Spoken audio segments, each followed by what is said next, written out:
So now that we have recorded the sample into the software, what I'm going to do is name the sample here. And I'm going to call this MPV loop.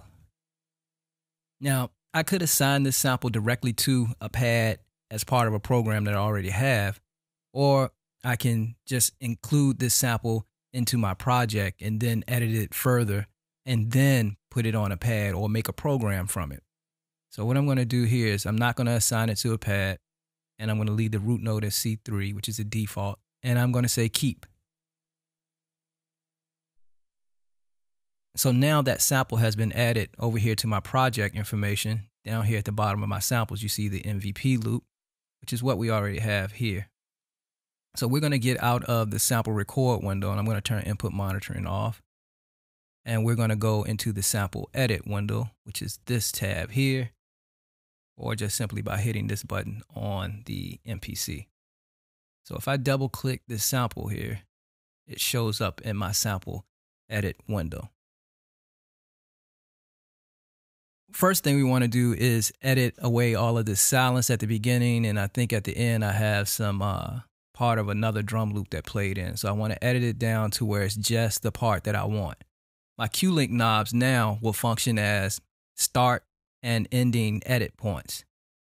These 4 Q-link knobs here will edit the start based on increments. Basically, the top knob here, Q13, edits the start point, and it moves very fast through the sample. Now, if I want to be more detailed, I can go down to the second one, which is Q9, and it will move at a little bit slower pace. And then Q5 moves at an even more defined pace. And then Q1 is the most detailed, and it moves in the smallest increments, the smallest steps. Okay, so I'm going to open this up a little bit so we can see exactly where we're zooming to. And I'm going to edit right up to the beginning of the waveform here. Okay. And then zoom out. Now the same thing for Q-links 15, 11, 7, and 3. They affect the end of the sample. Top one moves in the biggest chunks. Q11, a little bit smaller chunks. Q7, more fine detail. And then Q11 is even finer detail. So I'm just going to move it right up to here for right now. Now, if we want to hear what we've played in there, our pads will allow us to trigger the sample that we have, either the edited part or the loop or from the start or from the end, and different things depending on which pad you hit. If I hit pad A13, it will play the loop of whatever is inside where we've edited.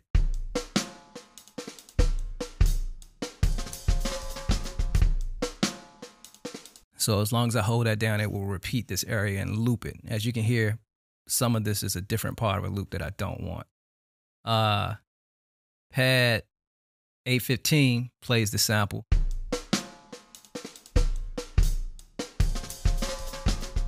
But it stops at the end of the sample. It won't loop back around. Pad A16 plays all. So it goes all the way back even though there's nothing before where we've edited.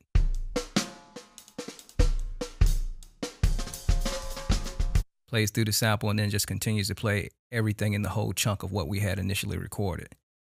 Pad A10 plays to the start. So it goes back before your edit point and then it plays up to the start of where you've edited.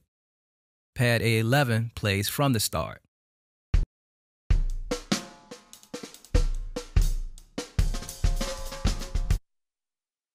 But it differs from play sample because it continues past the endpoint.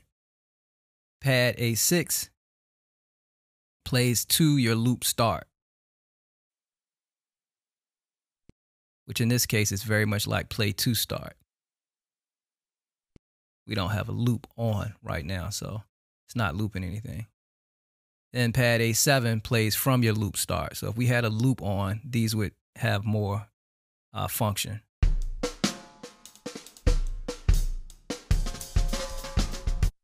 When the loop is off, they act just like A10 and A11. Pad A2 plays to the end. So it starts a little bit before the end of the sample and then plays to that point, which is always good, especially when you got a really long sample in and you're trying to figure out where you want to edit the end of it. You don't want to have to listen through the whole sample. So play to end starts near the end of the sample all the way up to the end where you've edited. And then play from end, of course, goes to the end of your edit and then plays from there. All right, so what we need to do is edit this a little bit more because I really just want I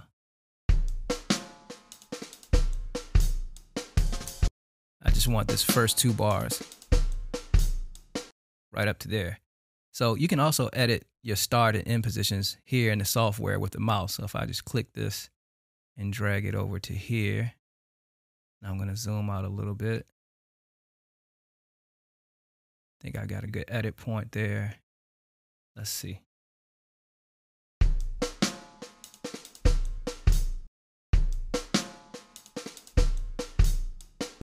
All right, and I'm going to check to see that it's really good by playing it in a loop. If it loops, I know I've edited it perfectly.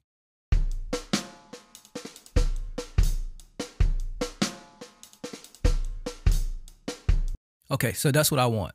And I'm going to make that a part of the track that I've been working on.